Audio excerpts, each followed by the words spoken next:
사람에게는 여러분이 잘 아시는 것처럼 인격이 있습니다. 그 인격 안에는 지식과 감정과 의지가 있다고 했습니다. 이것이 하나님이 우리 사람에게 주신 선물이죠. 이 셋 중에 하나라도 만약에 문제가 생기면 정상적인 사람의 일을 할 수가 없죠. 그래서 오늘은 감정 부분을 말씀드리겠습니다. 감정. 왜냐하면 성령의 감동함을 입은 사람들을 통해서 기록했다. 그럼 그 입은 사람들의 감정, 그 감정이 중요하다 이겁니다. 그래서 오늘 그 감정에 대해서 말씀드리겠는데, 그리고 모든 사람들에게는 감정이 있겠죠. 그런데 이 감정이라는 게 긍정적인 역할을 하는 경우보다 그 반대의 역할을 하는 경우가 훨씬 많다라는 거예요. 이 감정, 여러분에게 감정이 있죠. 그 감정이 긍정적인 역할을 안 하고 부정적인 역할을, 부정적인 역할을 하게 된다.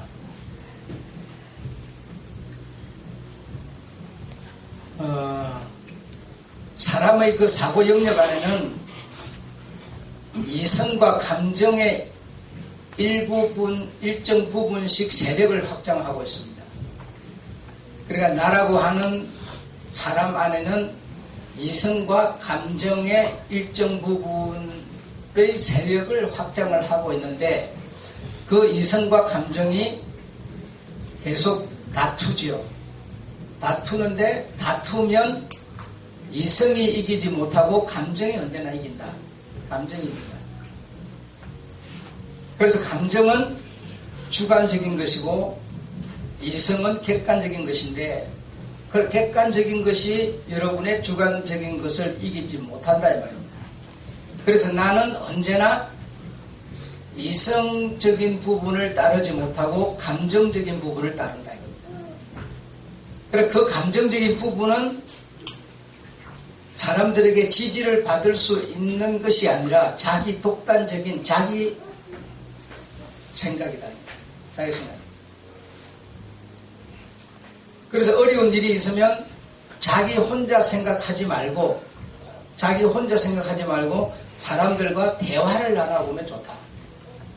그러면 쉽게 해답을 얻을 수도 있고 문제가 풀릴 수도 있고 그렇다는 거예요. 그래서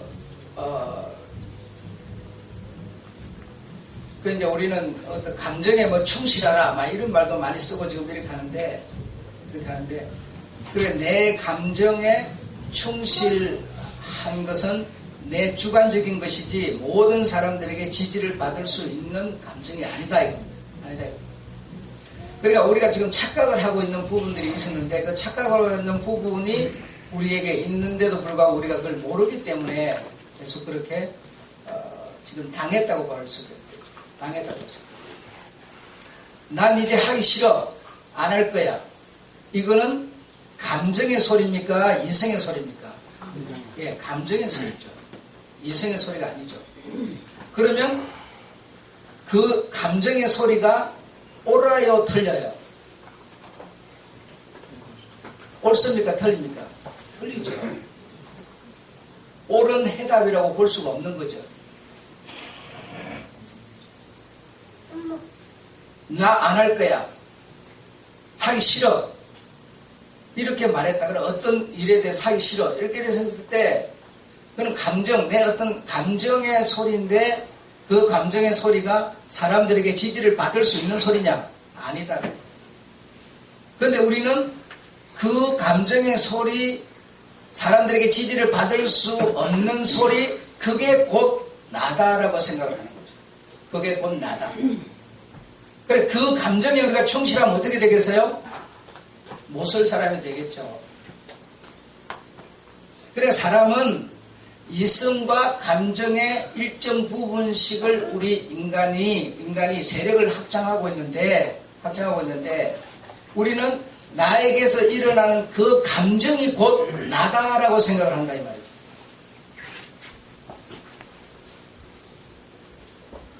무슨 말 이해가 되십니까? 지금 여러분에게 어떤 감정이 있을 거예요. 지금 감정에 의해서 여러분은 행동을 하게 되고 가게 되고 서게 되고 멈추게 되고 하게 되고 말게 되고 이런 문제가 생기는데 그러니까 그것이 곧 나다라고 생각하지만 그것은 내 주관적인 내 생각일 뿐이지 사회 공동체를 살아가는 전체적인 측면에서 봤을 때 그게 곧 옳은 것은 아니다라고. 그런데 우리 사람은 자기 감정에 충실하게 사는 그게 잘 사는 것으로 알고 있어요. 그러니까 자기 생각이지 평범한 입장에서 보면요 늘 이상하게 사는 거죠. 늘 잘못 살고 있는 거죠. 늘 자기 혼자 이쁘게 잘 산다고 생각하는 거죠. 그래 착하고 있다는 거예요. 그래서 인간의 사고 영역 안에는 이성의 부분, 감정의 부분, 어느 일정 부분씩 세력을 확장하고 있는데 이것이 두 개가 계속 뭐한다? 부딪힌다 이거예요. 부딪히는데 부딪히면 꼭 감정이 이기지 이성이 이기지를 못해요. 둘이서 싸우면 지금 자꾸 내 감정에 충실해 달라는 거 아니에요. 네 기분을 꺾고 내 감정에 충실해달라고 하기 때문에 싸움이 나는 거 아닙니까? 그렇죠? 그러면 내 속에 있는 이성은 뭐라고 그럽니까? 네가 저의 말을 들어주면 될 거 아니야. 그러면 평화가 올 거 아니야. 이렇게 말하는데도 그 말은 우리가 너무 감정에 충실하니까 안 들린다는 거죠. 안 들려. 분명히 내게 해답을 던져주고 있는데도 우리에게는 안 들리죠. 내 감정에 너무 충실하다 보니까 그렇다 이거죠. 그래서 자꾸 나만 뭐하다? 옳다고 말하는 거죠. 나만 옳다고. 내 감정 그게 자꾸 옳다고 말하는 거죠. 그래서 이런 감정은 이제 나아가서 우리 신앙의 문제에 크게 영향을 끼칠 수도 있다. 둘째로 인간은 감정에 쉽게 영향을 받는다. 감정에 쉽게 영향을 받는다. 그러니까 감정을 상하게 하면 어떤 사람의 감정을 상하게 하면 그 사람은 감정이 상해서 어떤 영향을 크게 받게 되는 거죠.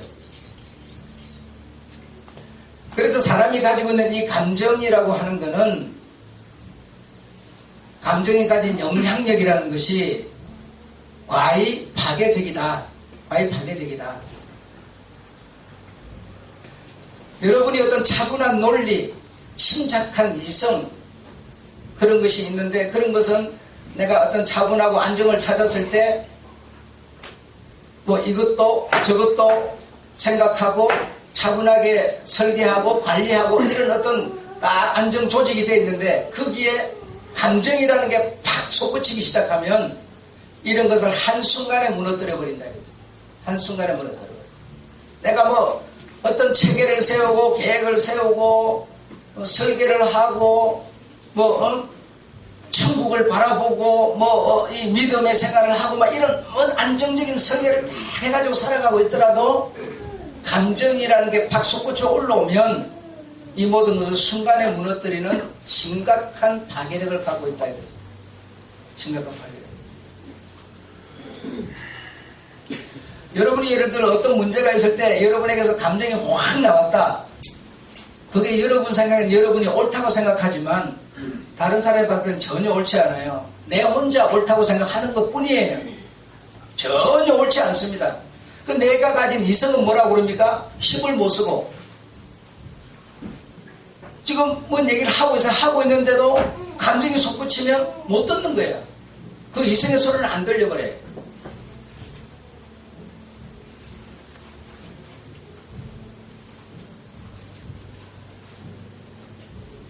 기분대로 현실을 파악하고 행동하도록 압력을 가한다는 겁니다.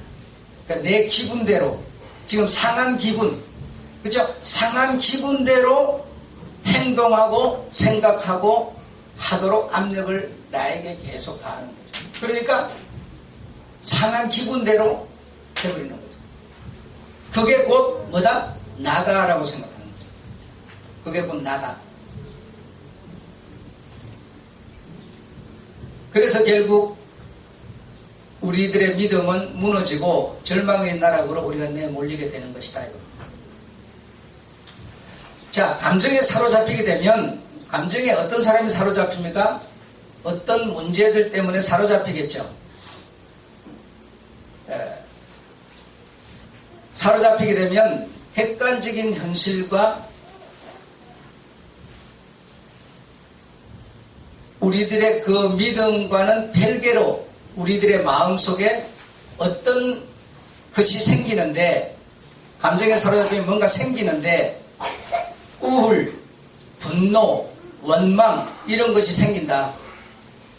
그러면 우울해지죠. 분노가 막 들끓어 오르지요. 원망이 내게서 막 솟구쳐 오르지요. 이런 것에 사로잡히게 되면 그 감정에 충실해서 극단적인 선택을 하기도 하는 거죠. 그러면 우리 사람의 인격, 지정의 중에서 가장 큰 영향을 발휘하고 있는 감정을 다스리는 것이 가장 중요하다. 가장 중요하다. 그래서 천하 없는 지식을 가지고 있어도, 천하 없는 믿음을 가지고 있어도 무엇을 다스리지 못하면? 감정을 다스리지 못하면 아무짝에도 쓸모없는 사람이 되어버린다는 겁니다. 그만큼 이 감정이라는 것은 큰 힘을 발휘할 수도 있고, 이 감정이 또 굉장히 어떤 효과를 낼 수도 있는 그런 능력을 갖고 있다는 겁니다. 그래서 이 좋지 못한 감정에 사로잡히게 되면 이런 생각, 우울, 분노, 원망, 불평, 온갖 마이너스적인 정상적인 사람이 가질 수 있는 마음의 반대의 생각으로 완전히 사로잡히게 된다.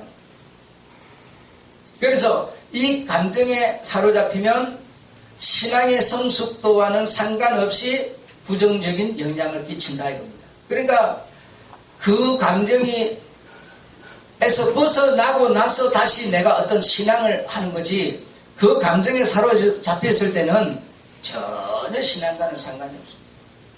평생을 신앙생활을 해서도 아무 상관없는 사람이 되어버린다. 아무 상관없는 사람.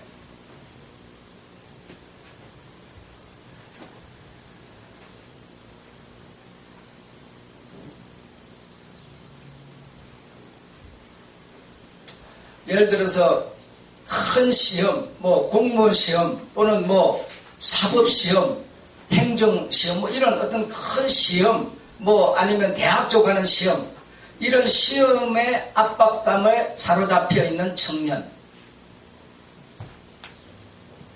그 압박감, 대출 통보를 받은 아버지,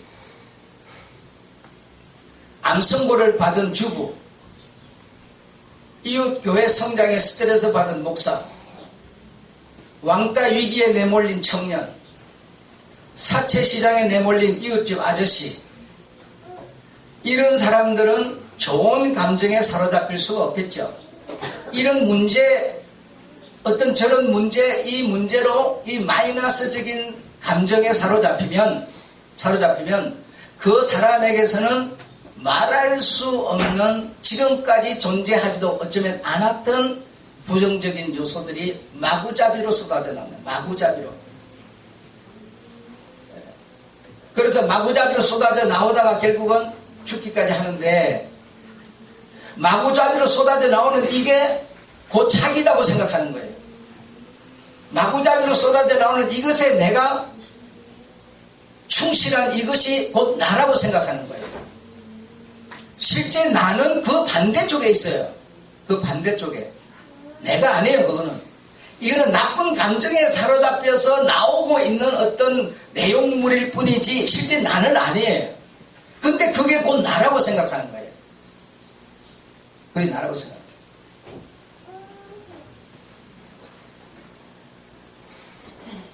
그래서 이런 감정에 사로잡히면 이러한 뭐 여러 가지 문제들로 인해서 이런 감정에 사로잡히게 되면 그것으로 인해서 큰 어려움들이 찾아오지요. 그래서 결론은 뭐냐? 어떤 이런 감정이 내게 문제로 다가왔을 때 감정을 다스리는 것 외에는 처방약이 없다.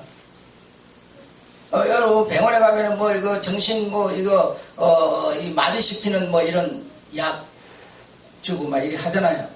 그것으로도 안 됩니다. 그것으로도 이 감정의 어떤 강도를 한 40주 있는데 그 약을 먹으면은 어느 정도 완화가 될 수 있어요. 만약에 감정의 속도가 80, 60, 90 막 올라가는데 그 상태에서는 약도 안 듣습니다.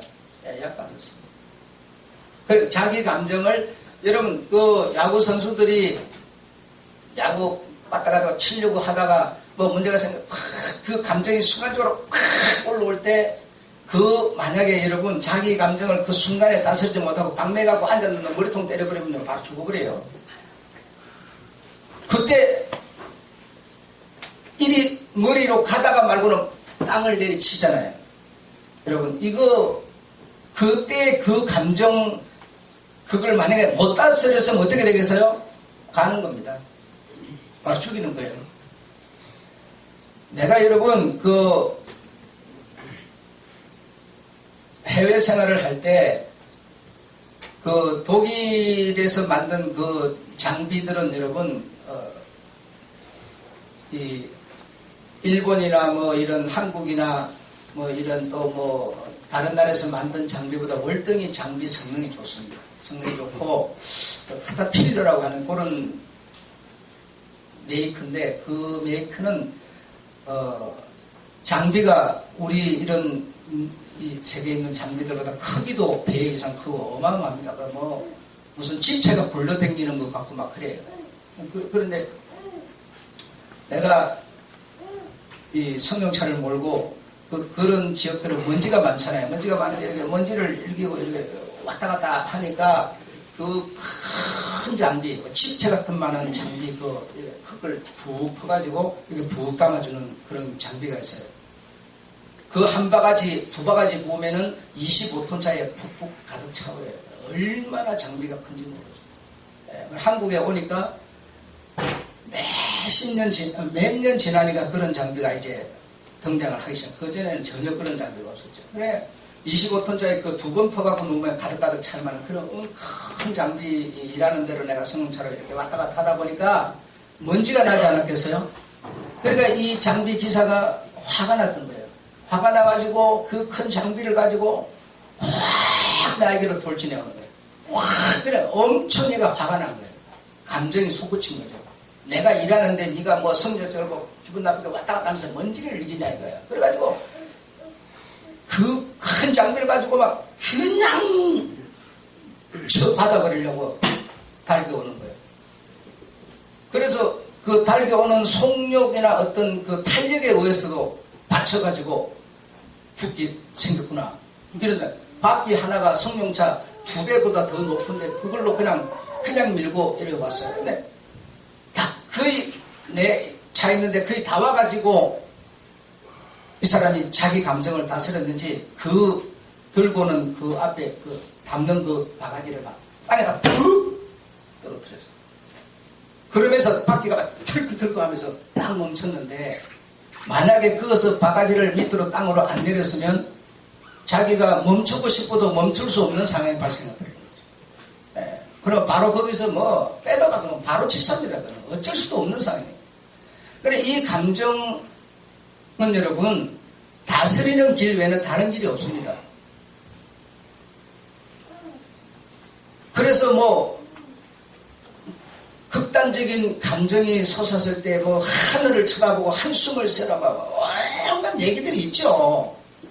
여러분 그 한순간 마지막 그 결정적인 그 감정을 못 다스리게 되면 지금까지 쌓아놓은 어떤 공든탑이라도 한순간에 다 무너져 버립니다. 정말 이거 무서운 거죠. 이 감정 이거는 여러분 처방약이 없어요. 이거는 뭐 약을 먹는다고 되는 것도 아니고 내가 나를 다스릴 수밖에 없어요. 우리는 뭐 성숙하고 뭐 성장하고, 성장한 사람은 성장한 사람의 수준에 맞는 감정이 있다고 하는 거예요. 그럼 감당이 안 돼버려요. 성숙한 사람한테 요만한 경우 그까지는 누가 신경을 씁니까? 신경 안 써버리죠. 그 정도는. 그래, 그런 수준에는 그런 수준이 와버리기 때문에 감당이 안 되는 겁니다. 그래서 이 감정을 치료할 수 있는 것은 자기가 스스로 다스리는 수밖에는 다른 길이 없다. 근데 왜 이 감정이 자신이라고 생각하는가 하면, 나에게 이 감정을 대항하고 있는 이성이라는 일정 부분이 내게 있는데, 그 이성이라는 부분을 우리가 인정하지 않기 때문이에요.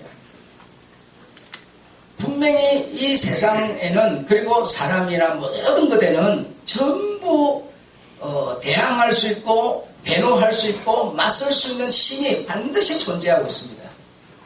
존재 안 하고 있질 않아요. 남자에게는 여자가 있고 여자에게는 남자가, 뭐 하늘과 땅이 있고 전부가 이 지금 대항할 수 있는, 여름에 큰 어떤 온기가 오면은 저쪽 어떤 찬 기운이 막아주는, 만약에 찬 기운이 안 막아주면 다 타져 죽어버리는 거죠. 저 태양에서 오는 그 열기를 안 막아주면 어떻게 되겠어요? 다 죽어버리죠. 그러니까 전부 막아주는 역할을 하고 있고, 사람이 이 내면에도 그 감정을 다스리고 감정과 맞설 수 있는 이성이라는 존재가 우리에게 있는데, 우리가 그걸 인정을 안 한다는 거예요. 그 지금 치솟은 그 감정이 곧 뭐다? 나다라고 생각하는 거예요. 그래서 그 감정에 충실한 것이 곧 나라고 생각하는 거예요. 네. 그렇지 않다라는 거예요.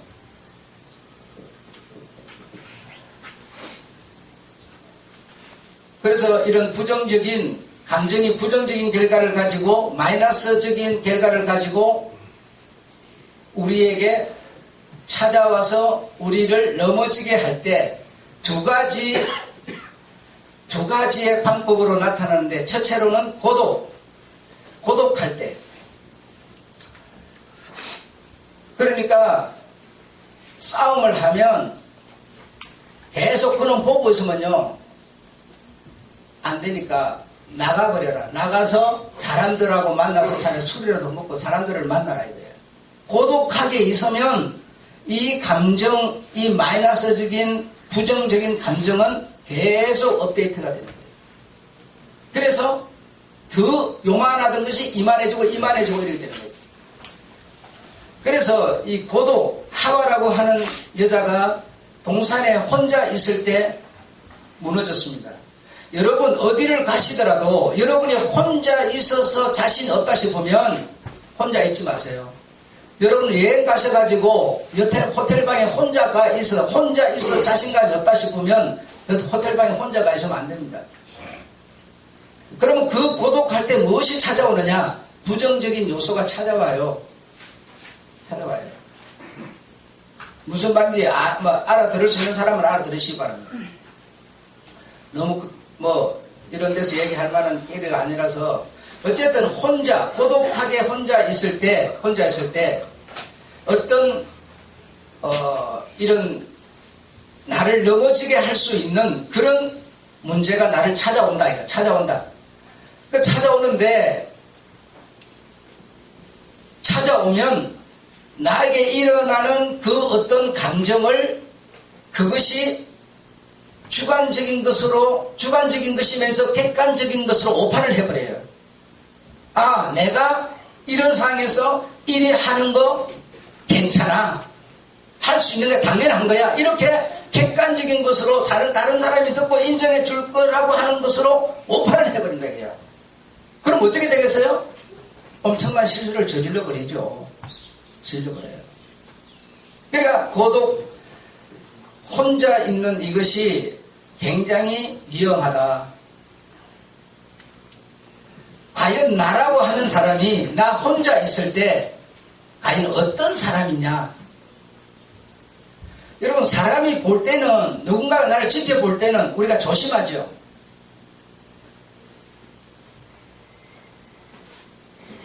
여러분, 우리가 길을 갈 때 운동화가 아니라 구두를 신고 양복을 입었으면 좀 얌전히 걷죠. 왜? 그런 것을 입었기 때문에. 그러나 내가 운동화를 신고 어떤 트레이닝복을 입었다고 본다면 난잡하게 걷죠. 그러면 팔자그럼을 걷고 뭐 별짓을 다 하죠. 이런 것처럼 우리가 누군가가 나를 지켜보고 있을 때는 조심해요. 조심하고 나를 지키는 그런 어떤 마음이 나를 움직여줘요. 근데 내가 혼자 있을 때, 여러분이 혼자 걸어가고 있을 때 돈이 떨어져서 돈을 보는 곧 일어나는 감정과 둘이 걸어가고 있을 때 돈이 떨어진 것을 보고 일어나는 감정은 뭐죠? 그 감정이 과연 나에게 어떤 방법으로 일어나고 있느냐? 혼자 있음으로써 혼자일 때 내가 어떤 사람이냐 이겁니다. 혼자 있을 때, 남 볼 때는 여러분 다 그거는 가식이죠. 감춰버리죠. 안 그렇습니까? 남이 처음부터 보고 있는데 그럼 목사님 내가 보고 있는데 내가 어떻게 내 마음대로 하겠어요? 내가 혼자 있을 때 내가 과연 어떤 사람이냐?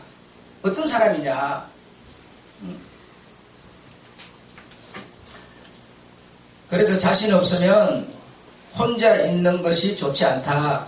상당히 문제를 발생시킬 수 있다.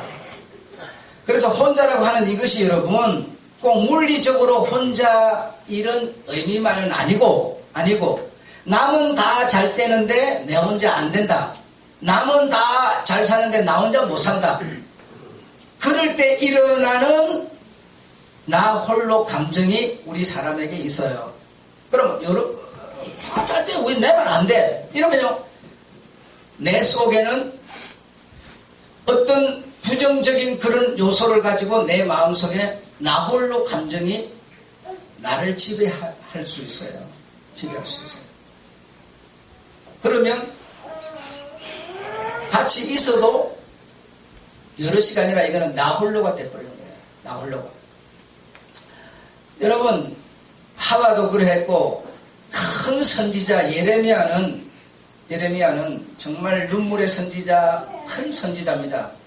그런 선지자도 혼자 있을 때 이분은 물리적으로 혼자가 아니라 자신이 하나님께 기도를 드리는데도 응답이 안 되고 자신이 기도를 드리는데도 백성들이 마음을 돌이키지도 않고 이게 무슨 기도가 아무런 의미가 없는 것처럼 느껴졌어요. 그래서 예레미야가 하나님께 뭐라고 말을 하는 거 아니? 주께서 내 심령에서 멀리 떠나셨습니다 라고 했어요. 내 힘과 소망이 여호와께 다 끊어졌습니다 그랬어요. 자기 감정에 지극히 충실했죠. 그러나 과연 하나님이 떠났고 하나님의 힘으로 함께 안 계셨느냐? 아니죠. 계셨지만 자기 감정, 다시 말하면 자기가 기도를 하는데도 백성들도 돌이키지도 않고 자기가 기도를 하는데도 하나님의 응답도 없고 이러니까 뭐요? 자기 마음속에서 나 홀로 감정이 일어났던 거예요. 그래서 그 감정 따라서 하나님께 그런 기도를 그도 드리고 있었더라 이겁니다. 그래 나 홀로라고 하는 게 혼자라고 하는 게 이만큼 위험하다 아셨죠? 네.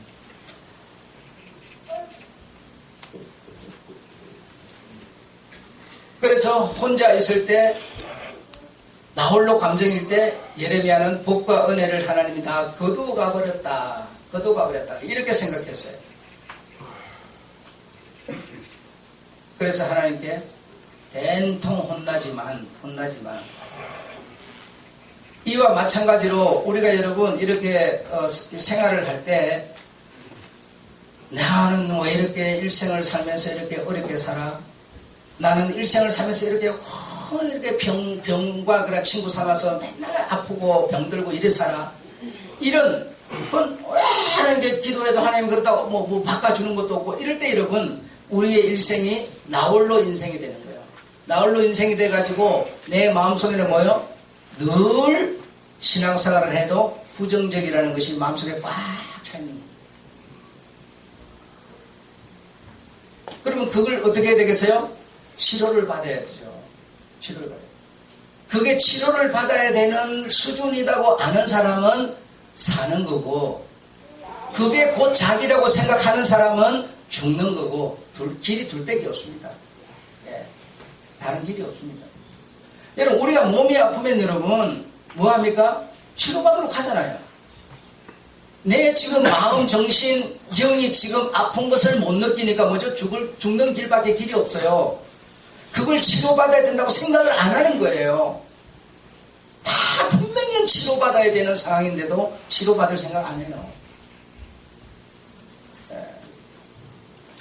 절대적으로 그게 자기가 아니라는 것이죠. 자, 두 번째로 관계성에서 오는 감정. 공동체 안에는 여러분 예상외로 원수가 많습니다.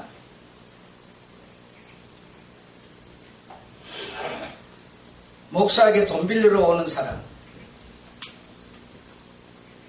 이것도 상당히 문제를 야기할 수가 있습니다.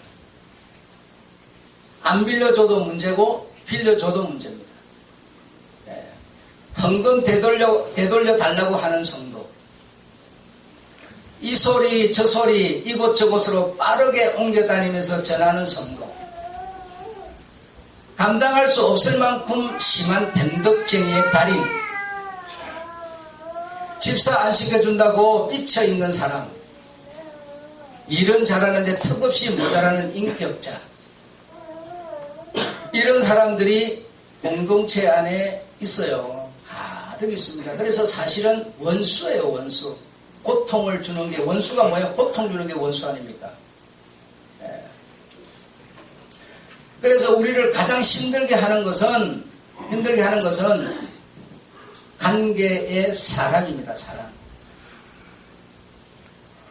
여러분, 우리의 이 감정이라는 게 지금 내가 성경은 무엇으로 기록되다 하나님의 성령의 감동함을 입은 뭐가 사람들이 기록한 책이라 그랬죠. 그들에게는 감정이 없었겠습니까? 그들도 우리가 똑같은 감정을 가졌는데 자기 감정으로 글을 썼다면 주님의 글이 안 되겠죠. 그들은 어떻게 감정을 다스릴 수가 있었겠습니까? 똑같은 얘기예요, 여러분. 우리가 다른 얘기가 아니에요. 그럼 하나님이 그들에게는 마취주사를 놨습니까? 마취주사 놓으면은요, 쓴 거 제대로 쓰지도 못해요. 정확한 감정 살아있는데 자기 감정을 앞세우지 않고 그 들려오는 주님의 말씀을 자기가 받아서 쓰는 거예요. 자기 감정을 뭐 하는 거예요? 다스리는 거예요. 아니, 백성들이 말을 징그럽게도 안 듣고 원수 중에 원수인데 쳐 죽이고 하룻밤에도 다 쳐 죽이고 싶은데도 내 감정이에요, 그거는. 그렇죠? 근데 주님은 그들에게 네가 나아가서 뭐 하라? 사랑하라.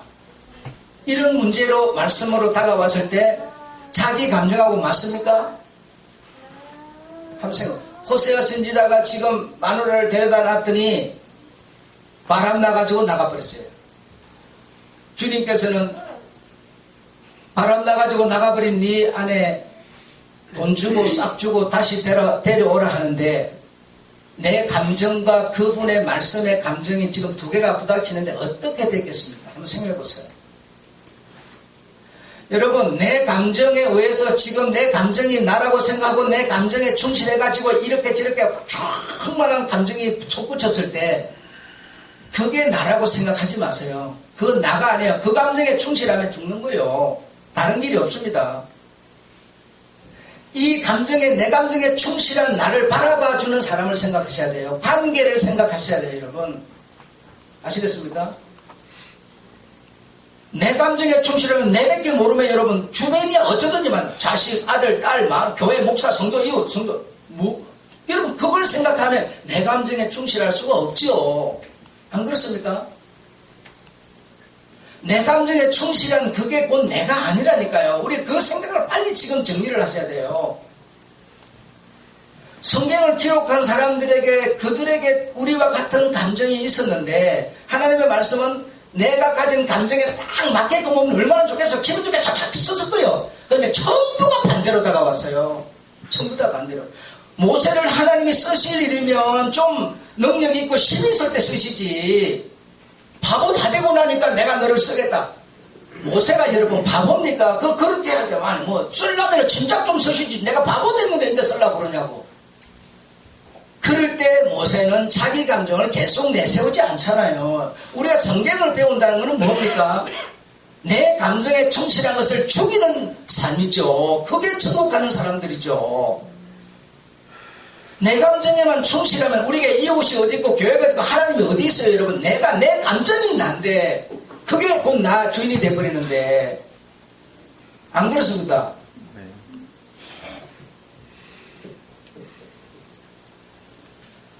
그래서 가장 사람을 힘들게 하는 것이 사람인데 이런 사람과 교제하고 만나고 얼굴 보고 상대하고 그들과 또 밥 먹고 이래야 되는 것이 뭐예요? 공동체예요. 그러니 원수가 공동체 안에 있는 것이죠. 그럼 내 생각만 할 것 같으면 어떻게 되겠어요? 신앙이라고 하는 본질적인 문제로 다가오는 시험보다 관계, 인간들의 관계로 말미암아 다가오는 시험이 훨씬 더 많고요. 목사들이 50% 이상을 본질적인 문제에 투자하지 못하고 전부 이렇게 저렇게 삐치고 상처받은 사람들 치료하러 다니는 때 50% 이상 60%를 시간을 쓰고 있다는 하는 통계가 나와 있어요. 네.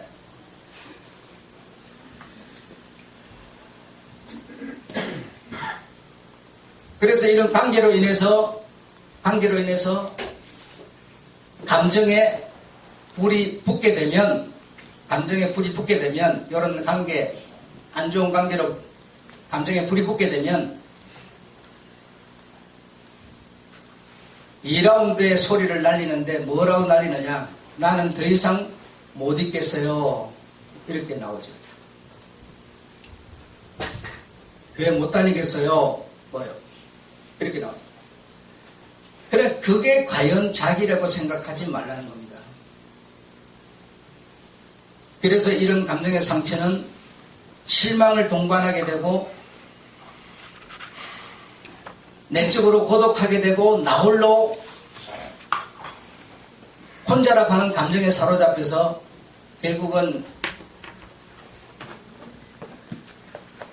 원수라고 하는 것이 실제적으로 현실로 나타나는 가정으로 나아가기 시작한다는 겁니다.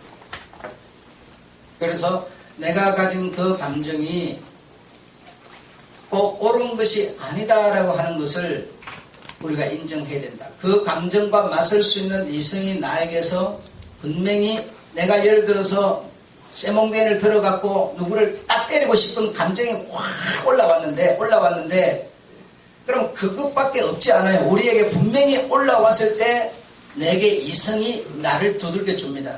야, 니 그거 때리면 큰일 나. 니 그거 때리면 저 사람 죽게 되고 너 감옥 가야 돼. 너 큰일 나. 하면서 이성이 분명히 말하는데 우리는 그 말을 안 듣습니다. 안 듣고 이 못된 감정에 충실해져 버립니다. 분명히 여러분, 분명히 감정에 충실할 때 여러분에게 자리 잡고 있는 이성이 분명히 노크해 줍니다. 안 하지 않습니다. 틀림없이 하는데 그걸 우리가 그냥 버려버리는 거죠. 버려버리는 거죠. 틀림없이 여러분에게 말해줍니다. 그래서 이 감정을 다스리고 이기는 것이 굉장히 어려운 일이다. 참 어려운 일이다. 다스릴 수밖에 없는 것이다. 자, 결론적으로 5가지를 말씀드리겠는데요. 이 감정에 대해서 여러분 이 어떤 내 감정에 충실한 부정적인 마이너스적인 이런 감정이 내게 이렇게 확 생기고 솟구칠 때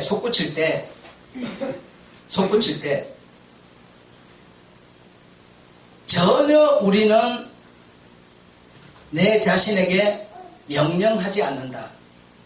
왜 안 할까요? 나에게 또 다른 분야의 이성이 있다는 것을 인정하지 않기 때문에. 그래서 이런 마이너스적인 부정적인 감정이 확 솟구쳐 오면 자꾸 상대를 지적하지 말고 내 자신에게 명령을 내려라.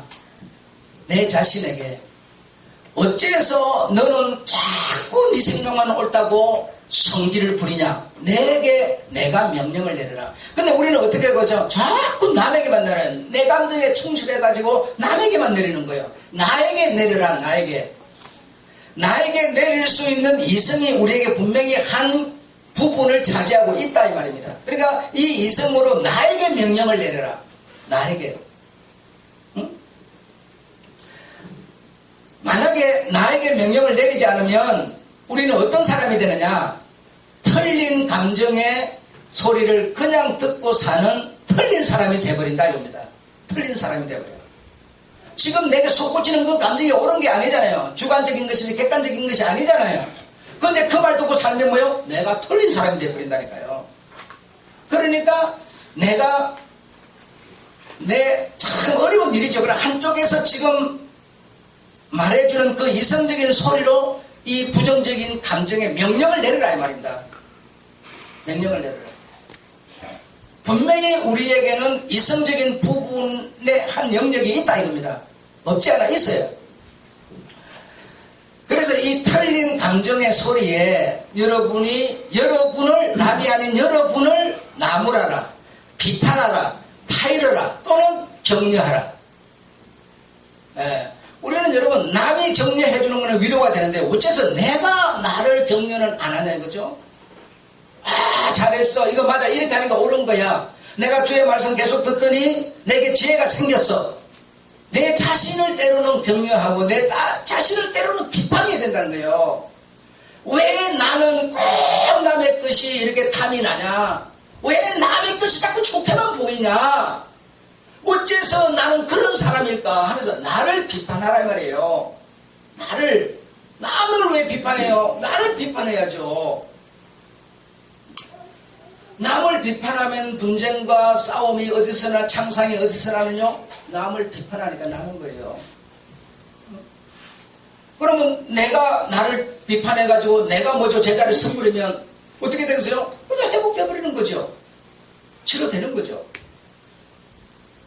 나는 안 고치면서 저 사람 보고 고치라고 그러면 그게 고쳐집니까? 아니 내가 안 고쳤는데 저 사람이 고치면 뭐합니까? 고쳐지지도 않지만 나를 비판하라 이거예요. 나를 또는 나를 격려하라 이겁니다.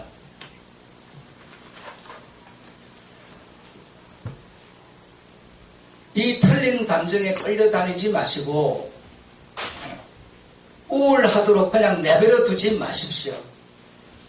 틀린 감정을 과감하게 털어낼 수 있으시기 바랍니다.